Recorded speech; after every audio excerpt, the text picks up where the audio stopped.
We're talking again with Dr. Michael Carter, lead pastor of the Well Church in Toledo and Kingdom Empowerment on the campus of Bowling Green State University. And we're talking about measurable digital discipleship. How can we measure the spiritual process? In our last talk, we already began defining digital discipleship and how we can measure it. What are some of the pointers there? Giving, people following, small groups, and faith issues. Dr. Carter, for you, your church, your ministry, what are the benchmarks for measuring spiritual growth within digital discipleship? Great question. Since Paul says in Galatians 4:19, the internet talks about how he was in labor pains until they fully had become morphed or changed. And so we're looking for the change, right? And that's Galatians 4:19 is on the board. We're looking for the change in their lives. So you're right. We talked about it. One of the benchmarks, I'm looking at my board right now. And what we have is these funnel ways in, and then our expectations and benchmarks going out, right? So we're looking for, I'll just read a couple of them to you. We're looking for them to become part of a new members class. We have a digital new members class now. Did they join, right? We have small groups. So we have POP, Progressing Over Pain, someone that lost someone to death, someone that's been raped or molested. DWA, Divorced, Whittled, and Abandoned. I don't care how he left you, if he left you, right? We got a group for you. We have a fitness group, a mothering group, an emerging adults group, a men's Monday fellowship group. All of them have now come into the digital space online. So have you signed up for them? Have you signed up for a book club? Have you given at least $200 over the course of your engagement with us? Because again, remember, for our context, they're not giving that in one setting. That's right. So it takes several times for them to get there. So, can we measure their giving? I can't do communion, but I can measure their level of gift. Have they signed up to volunteer? Mm-hmm. So have they become a digital or online volunteer for our ministry? And if that has happened, that is essentially huge for us, because now they're a part of the life of the church, which also means they're a part of some form of training in some other form. But, here's the thing that I thought about, Donnie, that I think is huge. If we're going to disciple people, actually, we must become missiologists in creating and curating content, right? So I want to be very clear what I'm saying. We have to curate digital content, podcasts, blogs, video, right? Websites. We have to be in digital space, social media text. We have to be in a space where we're giving them content to consume. So now, if you're following me on Twitter, Instagram, you're in my groups, just giving, you're being discipled because I'm making sure that you're getting this content, because I'm not tweeting out the meal of the day necessarily. I'm tweeting out the scripture verse of the week, maybe the verse of the day, prayer language. I'm tweeting out things that you can hold on to, a theological thought, the blog link, the podcast link, insight to help you grow. And so if you're curating digital content, then you have your benchmark set. How many people are downloading the podcast? How many people are downloading the blog? How many people are downloading your fill in the note sermon notes? So with our app, I don't do fill in notes. I'm like you. I'm a preacher. We preach, right? We don't do fill in a note. But you know what? Now I do. I may not do it during the sermon, but after the sermon, my team and I are putting together fill in the blank notes. So now when the on-demand sermon is loaded and you weren't there, you can go back and watch it with fill in the blank notes. What does that do? That now makes the person who watched me at 12 possibly go back and rewatch me with notes in hand. They've watched it twice now. Man, that's how you begin to set digital discipleship in place. You got to do a little bit of work, right? But once you do the work, you will see the reward. I hear this over and over again. We cannot simply take what we do in church on Sunday morning, put it online and hope that it's going to work somehow. This doesn't mean to change our message or our identity, but we do need to change the method of delivery so we can actually reach people that need to hear the gospel. Give us a quick list of some of the tools you used for your ministry. That, Breezes, Community Church Builder, Switcher, Texan Church, Flocknote, Facebook, Instagram. Those are going to be your keys to what you want to use immediately. What are the ways that you're implementing these tools in your ministry? I believe this will be very beneficial for our students to hear. We use the city as a full-fledged tool. At that time, it was great because it supplied you with community. It supplied you with sign up. It can supplied you with volunteer. Now, in order to get all of those, you have to have certain plugins within Community Church Builder. So the cost is astronomical. So the average church can't afford it, right? So, and then to get your information out, you have to dump it into something else, okay? So that's number one. So, you know, I would say throw that out. Simple Church for a CMS system, if you're really small and you can afford $35 a month, it's great. Doesn't have the bells and whistles, but you can at least get your people in, and it does allow you to set a pathway for discipleship, when to contact a person, what they've done, what they haven't done. Okay, so that's there. Breezes, where we're moving to, we just moved to actually. Breezes gave us everything we needed, from children check-in to ways to understand what people were doing in our church rooms. It plugged into our network from our website and from our app. So it was ideal. $50 never changes. Okay.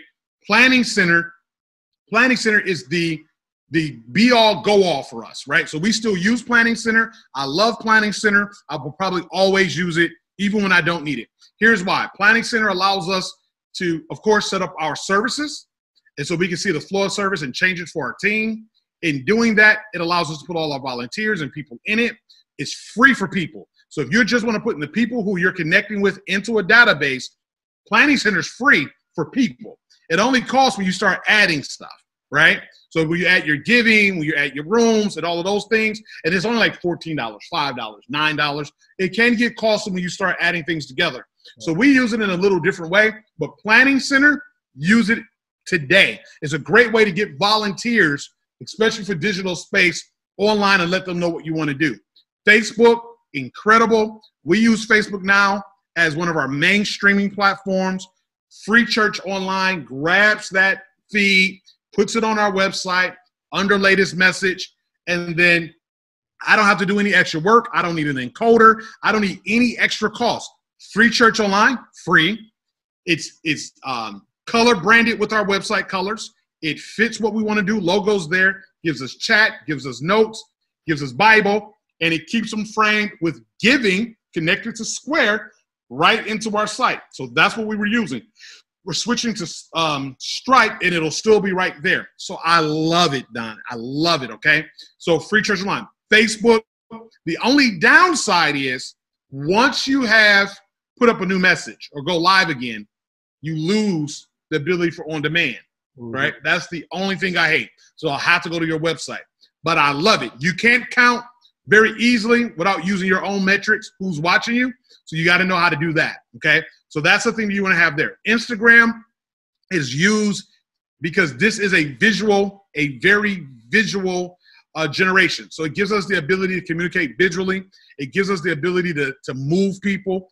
We utilize that almost exclusively with some Facebook for a protest we just did this past week in conjunction with a few other people, and 3,000 people showed up, and 48 hours of planning almost strictly through the use of Instagram. So Instagram is huge. Twitter is huge because it reaches a certain type of audience. That's right. Okay, so there's a very business-oriented, intellectual-oriented audience, and you can go viral. And once you go viral, that's the use of hashtags. So use hashtags on everything. Just watch yourself regionally. You can set it regionally to see what's happening in Twitter. I'm trying to move through it quickly so I don't take too much time. Text in Church, I've already given you the story on Text in Church. Flocknote, we use Flocknote for visitors or new people that's coming in to be a part of a group so that we don't inundate them from the church and it becomes a little more personal. You can use Flocknote. And if you're using new volunteers or new leaders, by giving them access to Flocknote, they only have access to so many people, not your whole database. And it's just a little control method for us, and it's free. We've also used Band and the Remind app, both of which are free, but both allows us to use contacts in that same sort of context. So those are some very quick, essential things that anyone can do. Switcher costs a little bit. I don't know what we're paying, $35. Don't quote me on what we're paying a month. But what Switcher has allowed us to do is we've gone up to 6 phones that we've used to record our broadcast. And during COVID, this is where I recorded from right here. A little further out, it's a fireplace behind me. You can see it. It's a home feel. Switcher allows us to go live, and we can go to our RTMP anywhere we want to go. We can go to Facebook Live. We can record it, edit it, fix it. It gives us lower thirds. It gives us backdrops. It gives us titles. It gives us a lot of different capability that you only can get through professional software. In fact, it's easier to use in my Final Cut Pro. All right. Switcher is very easy to use. My 14-year-old son helps us run it on Sundays when we don't have anyone else to help. It is very easy. It's a low investment for a huge return for a church. So a church could essentially, Donnie, just wrapping up, have Switcher, go to Facebook Live, right? Use Planning Center for free. And essentially for less than $70, they will be able to go live, receive contact, put them into a place where they can continually know who they've touched, how many times they touched them, and they pay no extra money for it. And keep on contacting them through the pathways in text. Give us something for a younger generation. Have you tapped into Snapchat, TikTok, any of this stuff? Yeah, so we're playing with TikTok now. And that requires my younger leaders. They don't want to see me on TikTok too often, right? Right. But the challenges, people do like to say, oh my God, Pastor did this challenge, right? They see the family. It makes you personable. Here's what I know, Donnie, and I need your students to learn this. People want to know who you are. They want to meet you personally.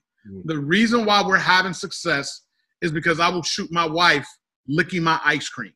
I will shoot my 5-year-old trying to shoot the ball in the basket, and they will see that.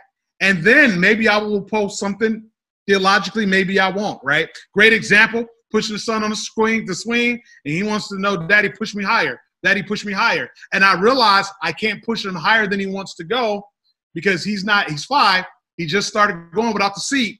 He can't go that high because he can't handle it.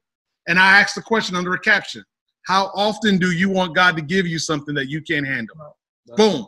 Kill it. That's going to go viral. You know, it did. Another great example was another pastor was dancing and said, this is what's going to happen after Corona on TikTok, right?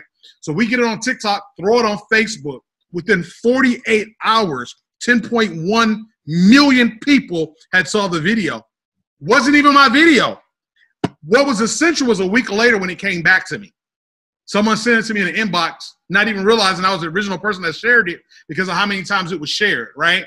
And so it created an audience for us. So every time we do that, we watch our analytics on Facebook do this, what the engagement numbers are. And so when those engagement numbers go up, what happened? Viewership goes up. One more thing I'll tell you that I forgot about. You may not like them theologically, and that's not the debate here. Hillsong. Hillsong has a training mechanism that they have. I forget the name of it. You can Google it. We've been connected into this training that they do twice a year. Then after they do it, they leave it up on demand. And so they'll do like 12 hours, 3-day training on different things, right? And there's a lot of stuff in digital technology in there. And there's some stuff on discipleship in there. And even though, you know, like I said, you don't think theologically, but just think about the process of here's some more resources to help us to be able to engage and figure out how to track what we should be engaging. There are some resources that they have available. So Life Church does that well. Hillsong actually does do it pretty well as well, as far as saying, here's some training that can help you understand that there's some resources. And the people they bring in to do the training, many of them are outside of Hillsong. Right, right. So you at least will get some other approaches, you know, that can help you really understand and see some things that I think will be beneficial to all pastors and ministers. I'm a student of church culture and church growth. Right. And so because of that, I'm always looking for how do we do it better. And I think this is the most important takeaway here. No one has digital discipleship figured out 100%. We're all students here. We're all learning from each other, and we're all trying to do the best job. Dr. Carter, thank you for taking the time again and talking to us, covering these topics. I believe they'll be very beneficial. Thank you very much for your time. Antoine R.J. Wright is an organizational strategy and process designer who has worked with major corporation teams and has consulted multiple business-forward organizations. He holds a degree in speech communication from Myersville and is a leading expert on IT technologies, especially as related to user experience and re-engineering complexity of digital space.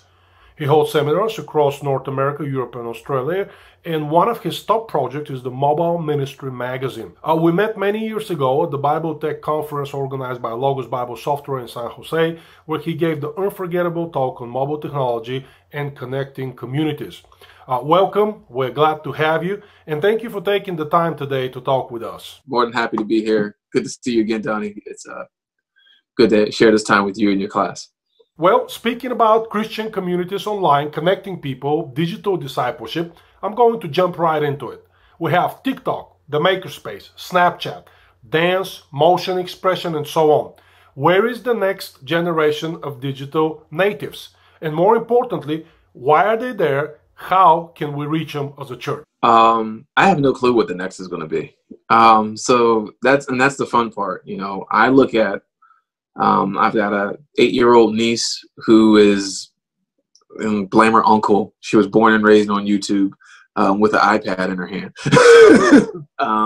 So I look at what kids, teens, young adults are doing now as what are they making things out of? Where are their imaginations running to? Because that points you to where the next space is going to be. And generally speaking, it's not like those are things that they share either. It's things that are hidden. So what is the secret communication? So 10 years ago, 5 years ago, it was Snapchat, you know, and hidden communication. You know, Snapchat was the thing because it was text, because every kid wanted the text, but it was text that your parents couldn't track. So that led the way to types of expression that wasn't able to be duplicated. You had to do something that was viral, that could be famous really fast because it was going to go away in 24 hours. It led to high intensity 10-second videos, interactions, you know, mashups, of being able to make a mashup of 10 seconds, but it might took you 30 hours to go ahead and put it together. So those kind of foundations teach us to look younger, to look at some of the social movements that are happening. So what are non-English speakers doing to connect with one another? Because if you're not English first, you have a whole different worldview, dream view. And so what does that look like? And that might look like more video. That might look like snippets of video. It might look like those YouTube toy videos and those game videos on Twitch, you know. It's definitely going to look like Maker, you know, like a Makerspace. But Makerspace, you know, what's good about the Makerspace movement is that it helped folks understand that anybody with aptitude could be an inventor, a technologist. The next step for the Makerspace is that actually becoming curriculum for this is what you need to learn how to do. And that really takes us back to the artisan, craftsman, blacksmith type of lifestyle. And if the world goes less global, which is, you know, our recent moments are pointing that direction, there's a good chance that, you know, Makerspace points a route to how do you take communities and artistic expression and turn that into something sustainable that creates not just an artistic community, but a sustainable community. Speaking about church communities, how do we measure the impact of a connection? How do influencers out there test on a scoreboard? It depends on who's doing the measuring. So if I'm a major brand, I'm not measuring impact of all the people that I'm paying to be Nike influencers or Adidas influencers by the amount of people that come into my store. I already have, you know, a certain level, a certain cachet of clientele. I know what that's going to bring in monetarily. So what I'm measuring instead is how does that person's reputation make my reputation better? You know, so if I am,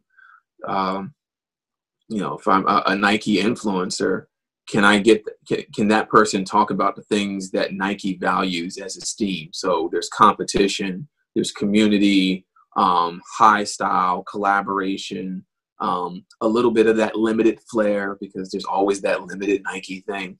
And how do these things point to the types of values that create a sustainable market, or maybe even discover a market that wasn't there.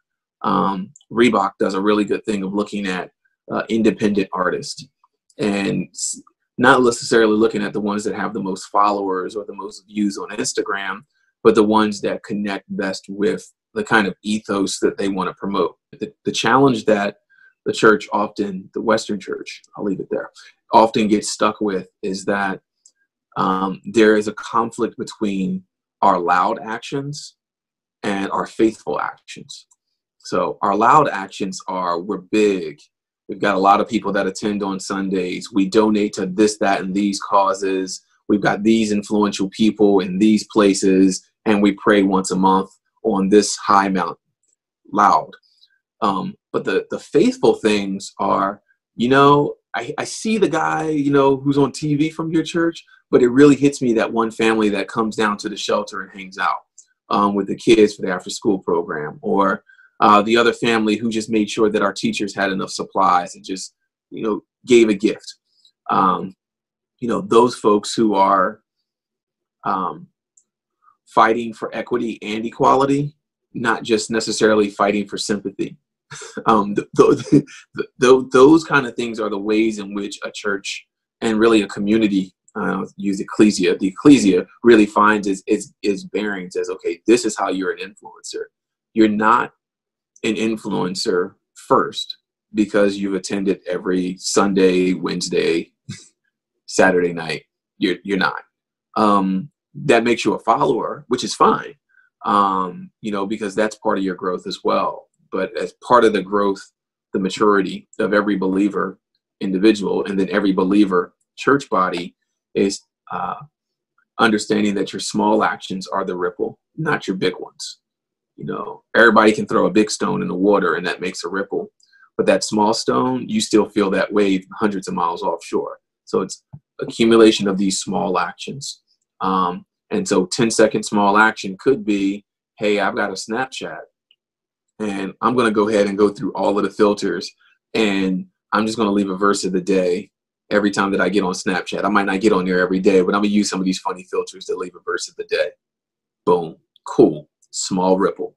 I might create a Snapchat filter. That's even better. All right. You created a Snapchat filter. What's that Snapchat filter going to do? Maybe it's a Snapchat filter. I go through Snapchat filters like every couple of weeks because they're fun. Maybe you create one that says, I understand your oppression.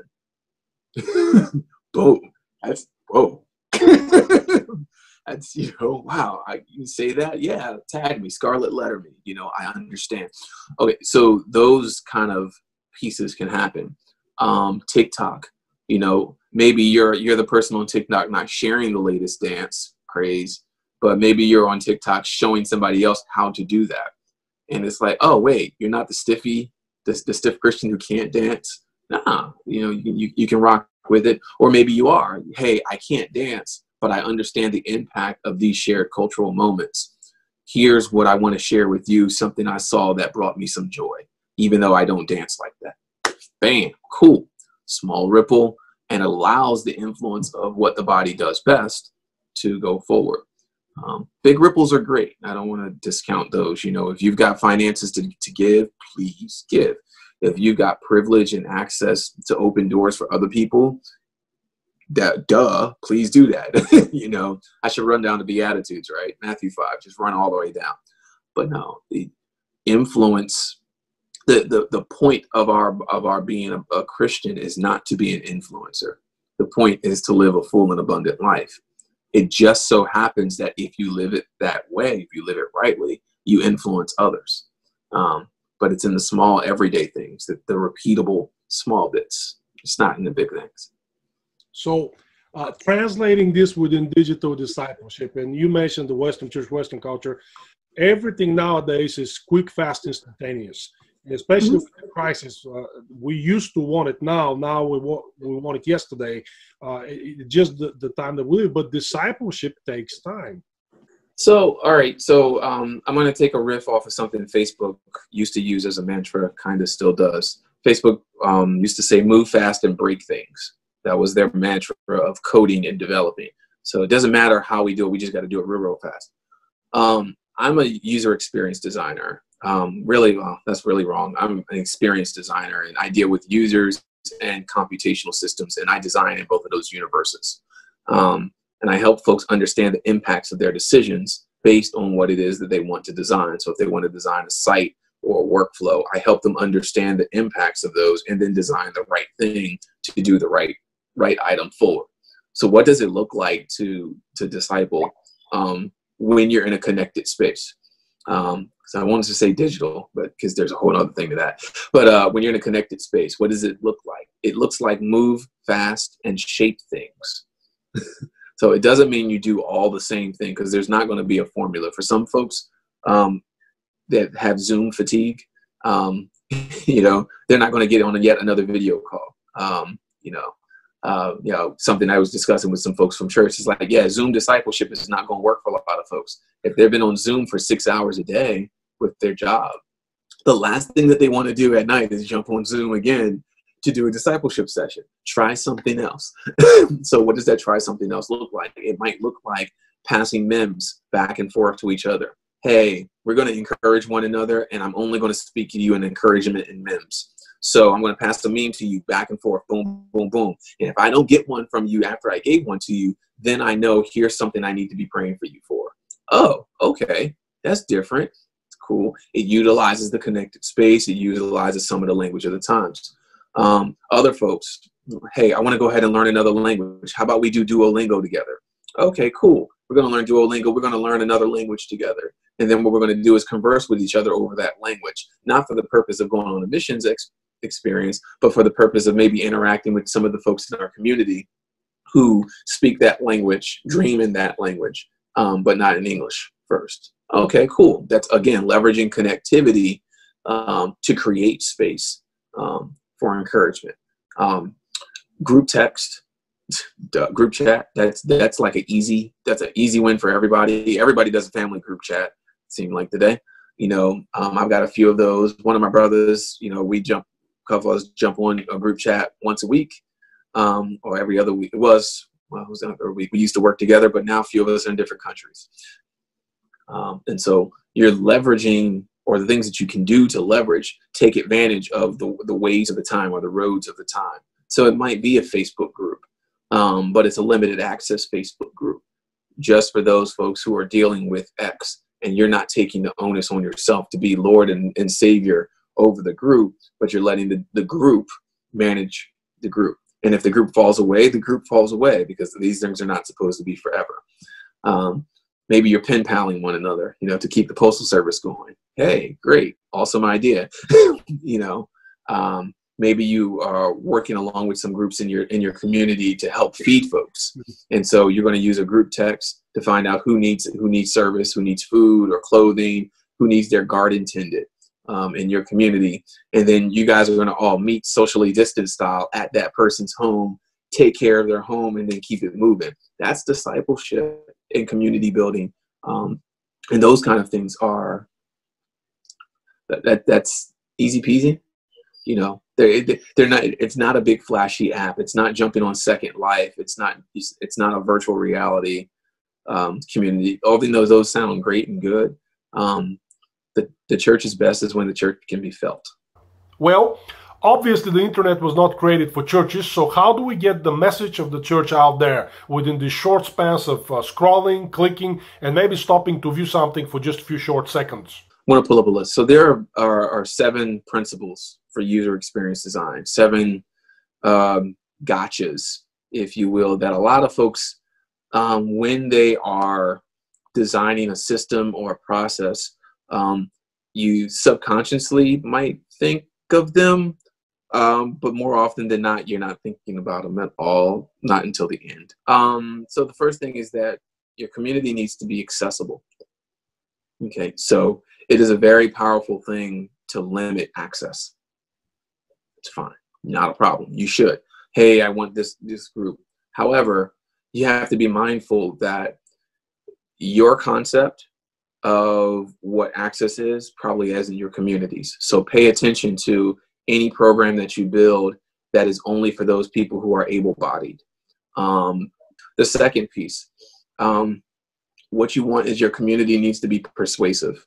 And so it can't be, if it's valuable, you need to say what the value is. It is not valuable because you gonna know Jesus. Sorry, not the value prop. That's not the value prop. It's not valuable because you need to be connected to a community. Sorry, no.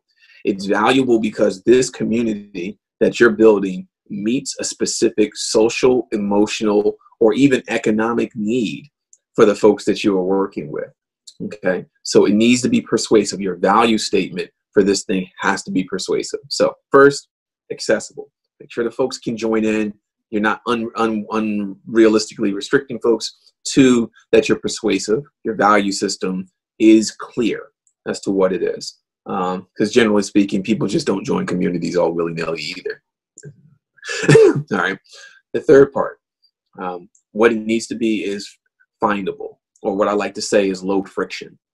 Okay. So if you say, hey, I want you to be able to go ahead and join my community, we're going to be talking about bicycles that fold, and every week we're going to get together on Saturday, but I meet in this obscure section in the back of a park that nobody knows exists. That's not going to work, you know. So leverage, you know, what's accessible by the community of folks that you're looking towards. If they use the local laundromat and the tack board at the laundromat as a means to communicate messages, use that. If they use Facebook, Instagram, QR codes, go digital, use those items. If they need to see your business card and actually check out your website before they even agree to anything, go to Vistaprint for $5 or $25. A lot of folks, oh, Echo Prayer app is great. You know, I can see so many people are praying. I'm like, no, you can't. You can see how many people received the notification and it responded to the notification about the thing you think they're praying about. You don't know that. I said, I'm way more confident in my metric than you are. You know, how do I know? Because Echo Prayer app uses the same kind of things that a Facebook or Instagram or Snap would use. Thumbs up if this prayer agreed with you. That doesn't say I prayed with you. That just says I like what I read. You know, or this item was read by 12 of the 19 people in your community. That's a read status. Be findable, be accessible. And it's okay if you say, hey, I don't want it to be findable, you know, but you have to understand that you're reducing accessibility and you're reducing the ability for you to persuade folks that that community is valuable. You can't open it to everybody. And I used to say this with Mobile Ministry Magazine, you know, everybody would say, I want to build a great discipleship platform, a great Christian Bible platform, blah, blah, blah. And I would break down the numbers to them and I say, well, you know, at the time there's like 6 billion people in the world, and 2.5 billion of them registered as Christian. You know, you got 2 billion over here is this, and then there's 2.5 billion as Christian. You know, we go down the line and they go, how many of that 2.5 billion is actually addressable by the thing that you're actually putting together? You can do those things, you know, take advantage of being accessible, persuasive, findable. Those three, easy peasy. So back to the church and Christian communities online and measuring digital discipleship. How do we define digital discipleship? How can we measure the spiritual progress and development of someone online? I mean, you know, let's be honest. It's probably not possible to measure their spiritual growth. It is possible to help folks measure their own spiritual growth. Which is a different question. All right. So, hey, how do I know that this is spiritually successful? You don't. Okay. So we can go back in the book of Acts and a beautiful quote by Luke. Paul and Apollos planted it and watered, but God gave the increase. That's it. You put the right foundation down, folks will grow. Now, how did they know that folks grew? Well, a few things would happen. The community would change. People would stop beating one another up.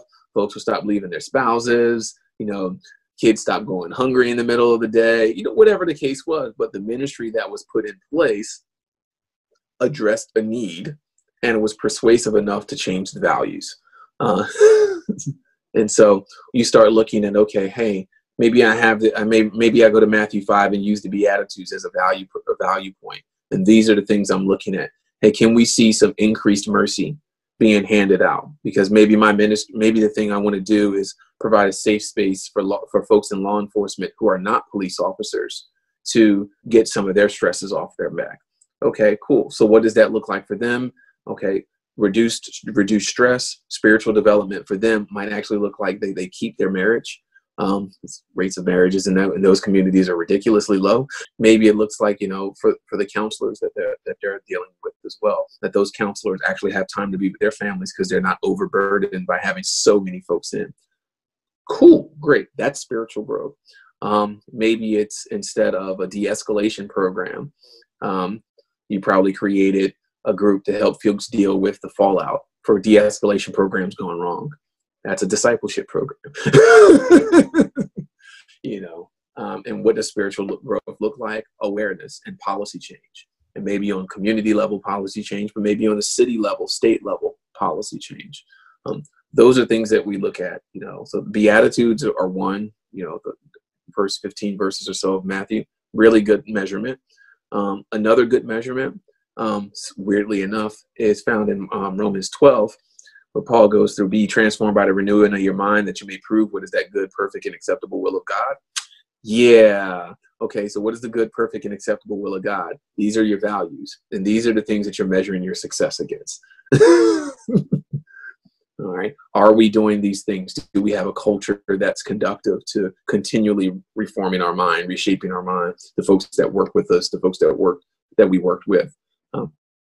You can use those things as aspects of spiritual growth. So when you speak of user experience, UX, what do we look for in measuring digital discipleship plan, especially a plan that results in building Christian communities? So things like visits. How often do they come into your facility, or how often do they come into your site?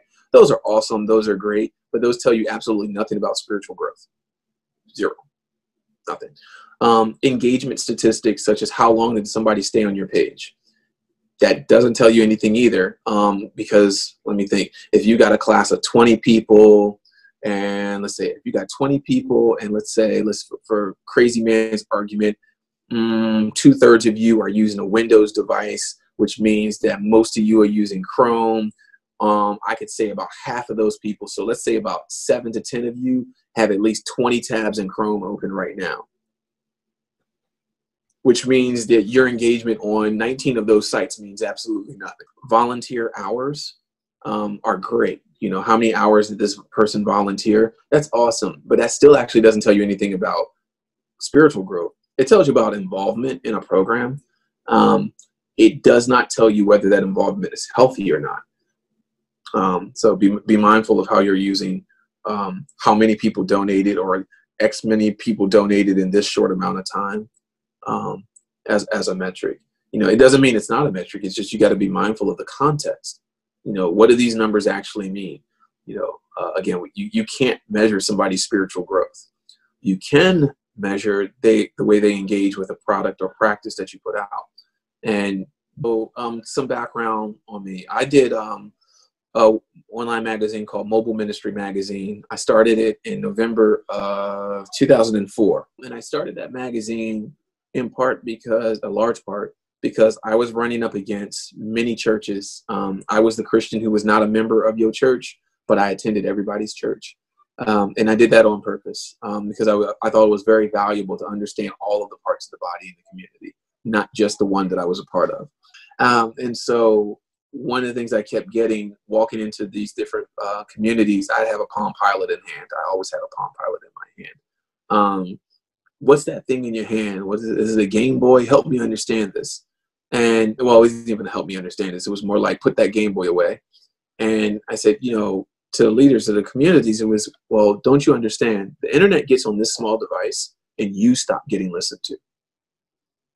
The authority that folks will place on information that comes into their hands immediately will be a whole lot greater than what they have in you right now, no matter what you think about your standing as community leader, whether it's pastor, da-da-da. No. But, yeah, it's going to happen. No.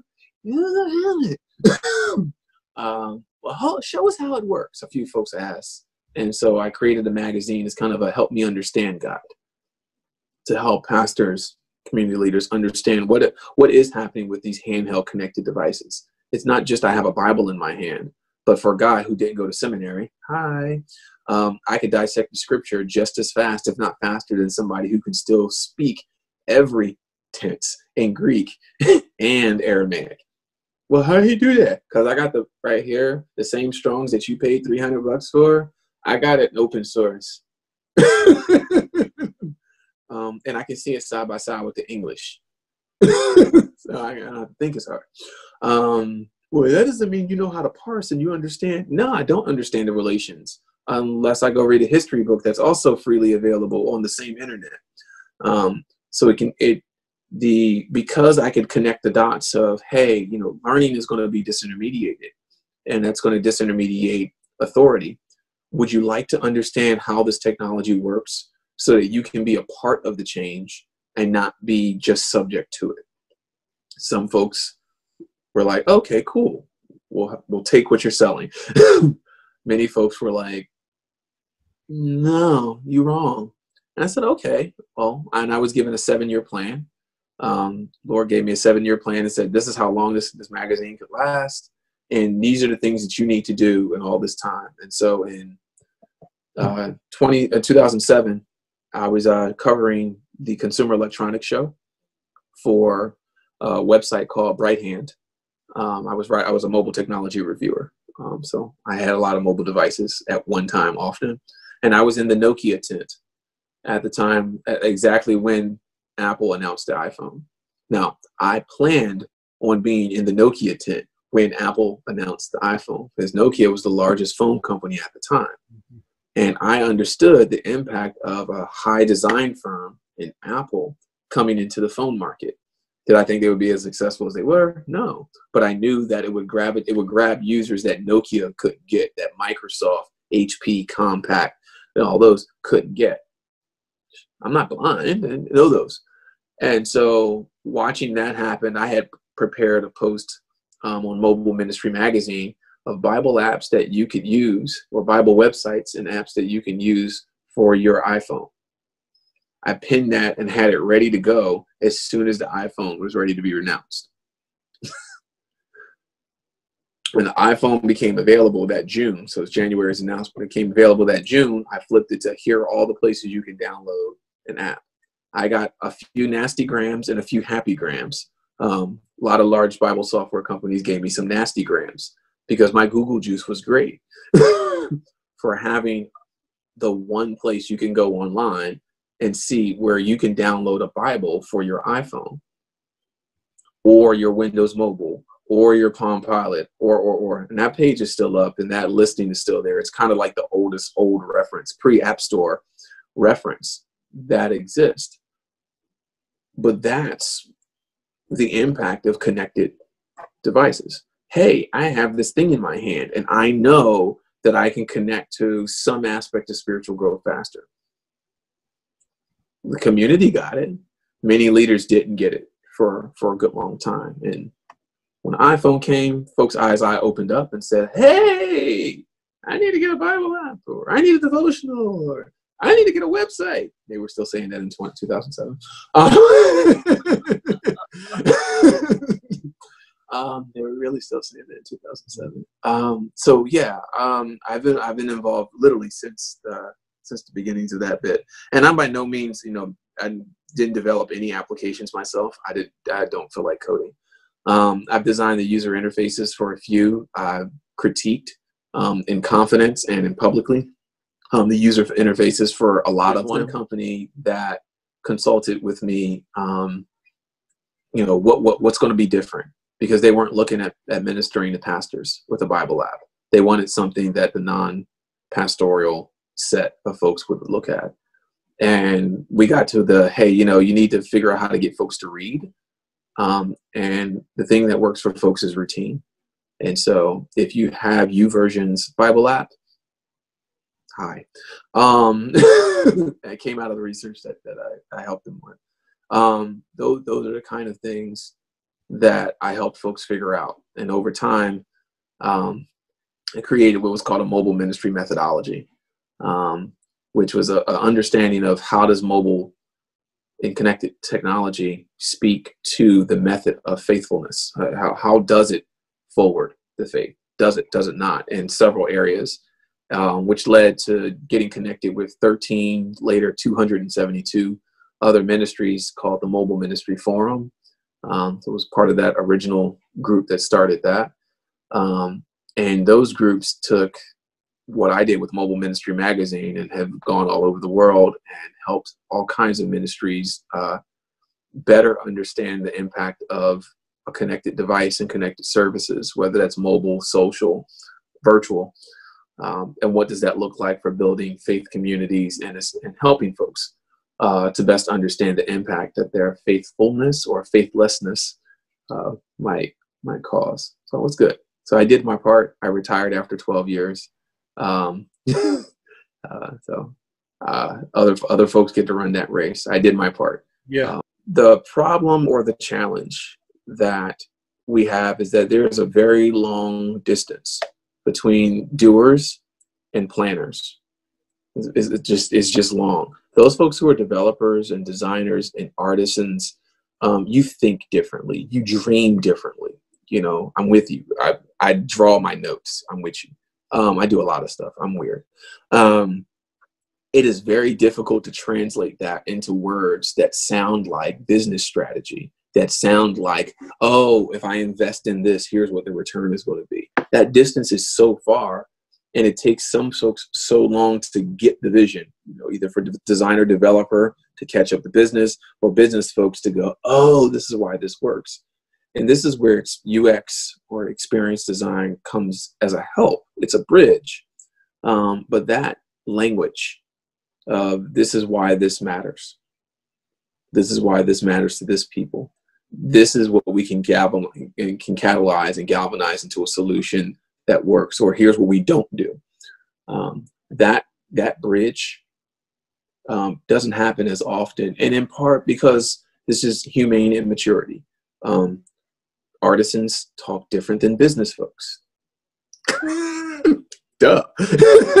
you know, but if everybody were a Steve Jobs type, you could code and you can paint at the same time, you'd have a chance of doing something that's magical. But that skill set is rare. If you are finding, though, hey, that is exactly my trouble. They're all about ROI and, you know, we can't move. Well, for designers, developers, artisans, blacksmiths, makers. So the honest truth about our church, about the Western church, is that we are stereotypical, bigoted, segregated. We got a better sense of economic classism than all the best folks I know from India.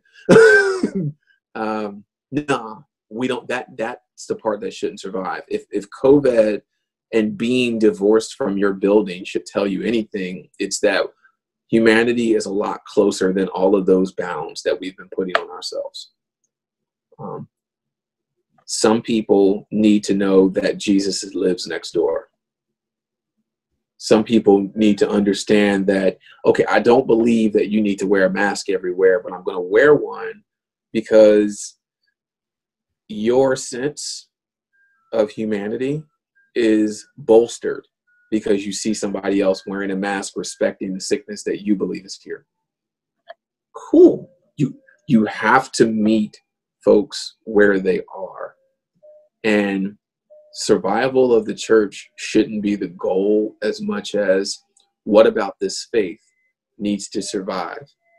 And what we're finding in COVID is that the building doesn't need to survive. The relationships do. We're finding that the lectionary doesn't need to survive, but the prayers do. We're finding that the bread and the water are going to probably go stale and unused because they're sitting in a warehouse. But we can still go shop at our local bakery, our local grocery store, our local bodega, and get the things that we need and have a meal together. Corinthians. We can still eat together and share in the joy of what it looks like to be redeemed. That's the pieces that survive. And so if you're going to, hunker down and believe God for anything, believe God that the faithfulness of the people that say that they serve him matches the faithfulness of the God that has persisted to exist. Thank you so much for taking the time to talk with us today. I believe this will be very enriching and beneficial to creating a digital discipleship plan. We thank you and wish you all the best.